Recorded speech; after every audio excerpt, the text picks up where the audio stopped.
Good morning, everybody. It's Monday morning and welcome to Penn Vicarage. I hope you've had a lovely weekend. We had a cracking weekend at church. I hope you are well and cheerful and looking forward to another week with God this week as well. And welcome to Monday. And welcome again to our adventure through the remarkable book of Proverbs. Right, today we're in chapter 18, and just as I say, with what we have in each of these chapters is a whole series of you really have to pick it.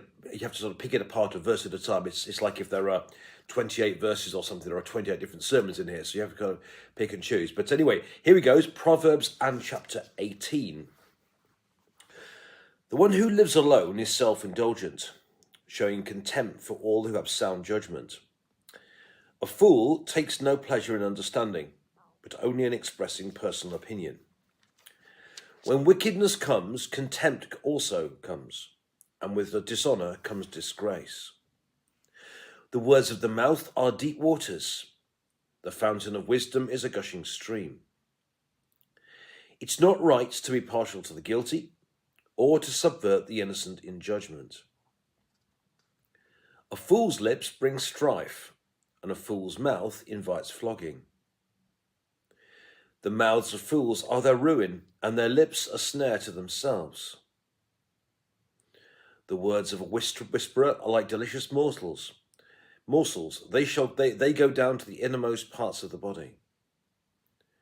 One who is slack in work is close kin to a vandal. The name of the Lord is a strong tower. The righteous run into it and are safe.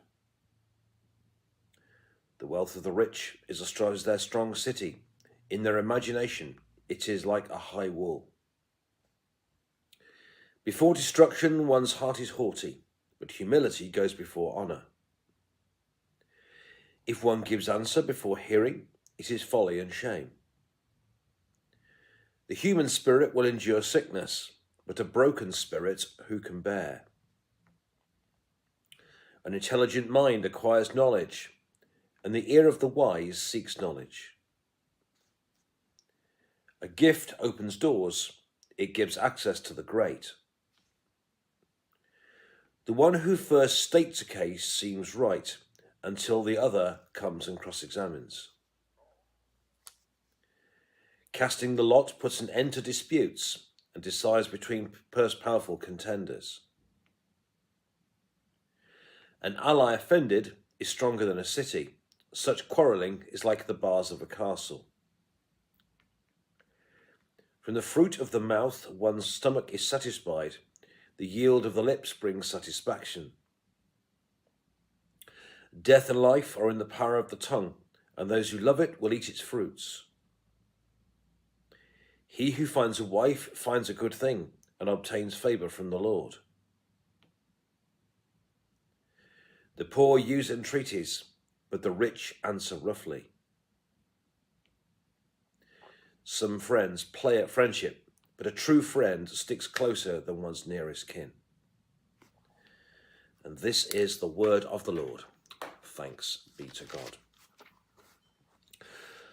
Okay, lots of common themes in here, like avoiding laziness, that type of stuff. It pops up a few times in here, but just sort of 4 or 5 things, if I may. Firstly, I think importance here, like again, of making sure that when the correct use of the tongue, and making sure here especially that we are careful to listen as well as speak, to remember that God has given us 2 ears and 1 mouth. So here we go. Verse 2, a fool takes no pleasure in understanding, but only in expressing personal opinion. In other words, a foolish person is somebody who just basically sounds off what they're thinking, but isn't prepared to listen to anybody else. So people just sort of sound off and think they know it all without ever listening to anybody else. That's what he's talking about here. And in verse 13 here, if one gives answer before hearing, it's folly and shame. So Proverbs talks a lot about what we say and the use of the tongue, and the fact that the tongue is a very powerful weapon. You can use it you can do enormous good with your mouth, but you can also do tremendous harm as well. But he's really saying here about the importance. Solomon is saying here about the importance of remembering that God's given us 2 ears and 1 mouth, and that actually we need to be able to listen. So we shouldn't just spout off. That we should be prepared to listen to other people. And listen to them before we speak. Otherwise, frankly, we make a fool of ourselves. And we should always be prepared to, the ear of the wise seeks knowledge. So just remember here, firstly, that God's given us 2 ears and 1 mouth. The next one, verse 10 and 11, reminds me of a song that we haven't sung it for years actually. I used to sing it a lot. It used to be called, and I won't sing it this morning. You say, blessed be the name of the Lord, blessed be the name of the Lord. Or anyway, and the chorus used to go, and at this point, people used to sort of run about their actions to it. So you say, the name of the Lord is a strong tower. The righteous run into it and are saved, are safe. I'll say again, the name of the Lord is a strong tower. The righteous run into it and are safe. So if you've ever wondered where that song came from, it's Proverbs 18, verse 10. Essentially, each town used to have a stronghold, which was like a safe high tower, like a mini castle thing in the middle of it. And they used to say, if you wanted to take the town militarily, you had to take the stronghold. And the stronghold was a place where people went for safety, went for refuge in the event of danger. So what he's saying here is the name of the Lord is a strong tower.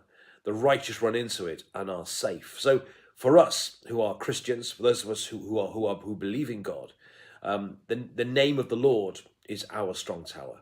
That when life gets difficult, we can turn to God. That He is our refuge. He is our strong tower, because the name of the Lord is a strong tower, and the righteous run into it, and in it they are safe. So, us being righteous, the name of the Lord is a place where we can run in the event of danger, and a place where we can find safety too. So that's the second thing I want to say this morning about the name of the Lord being a place where we can go, where we can be safe and we can be secure, because that's where the righteous go in the event of danger. Then in verse 14, the human spirit will endure sickness, but a broken spirit who can bear. This is really talking about spiritual strength, about internal strength. That what it's basically saying is, if someone's a strong person, if they're spiritually strong, then they can endure huge amounts of sickness and huge amounts of difficulties, and so on and so on and so on. But a broken spirit who can bear. I mean, they say, morale is very, very important. The importance of that people remain strong internally. So it's really talking here about the importance of a strong morale, about being strong in God, and about being, because a human spirit, someone who's strong spiritually, can endure all sorts of things too. That's that. Then verse 18, a slightly odd verse. Casting the lot puts an end to disputes and decides between powerful contenders. In those days, of course, back in the days of, when they used to travel across in the desert and so on, if there was a dispute, they think called Urim and Thummim, or cast lots. And I don't think it's suggesting for us today that we should decide disputes by the toss of a coin. Not at all. What it's really about is about discerning the will of God. That's how they found the will of God. So, you can reinterpret it. Casting the will of God puts an end to disputes and decides between powerful contenders. Listening to what God wants. So when life is difficult, actually, and we need to do more of this, we should listen to what God wants us to do. Let God help us in our decisions and discussions and so on. So let's listen to what God is doing and what God is saying. And I think that's really what it's saying here. Then finally, there's this whole thing about verse 1. The one who lives alone is self-indulgent, showing contempt for all who have sound judgment. And in verse 22, he who finds a wife finds a good thing and obtains favour from the Lord. Now, obviously, people's situations are different. But I think what it means is it's about living life in community. And of course, if you're married, of course, you live in a very close community. And I just know that, before I did, I'm not very good with my own company, and I could wind myself up and get very steamed up about things and so on and so on and so on. But my wife is somebody who will often tell me if I'm being silly or don't be or whatever, because I know she cares for me and therefore she will often helps you get things in perspective, shall we say. So I don't just live life for myself. And I think we all need people that we can talk to, that we can bounce ideas off, that will help calm us down sometimes. And someone will help us get life in perspective. Because I do believe that life is meant to be lived in community. That one of the greatest gifts God given to us is each other. And especially church life has never been something that we do on our own. It's always been something that we do together. And it's about finding good friends. It says, verse 24, some friends play at friendship, but a true friend sticks closer than one's nearest kin.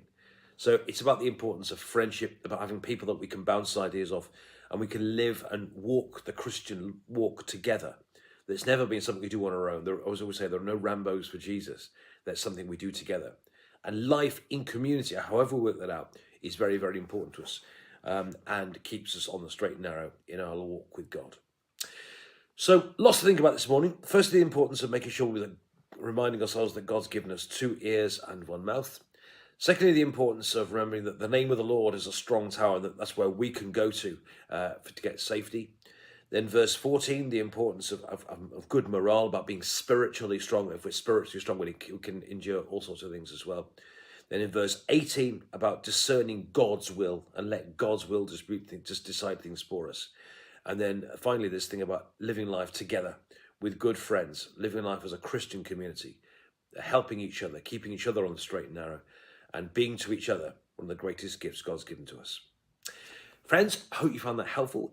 Have a lovely Monday. Enjoy your day. Have a great day with God, and more tomorrow. Thanks for watching.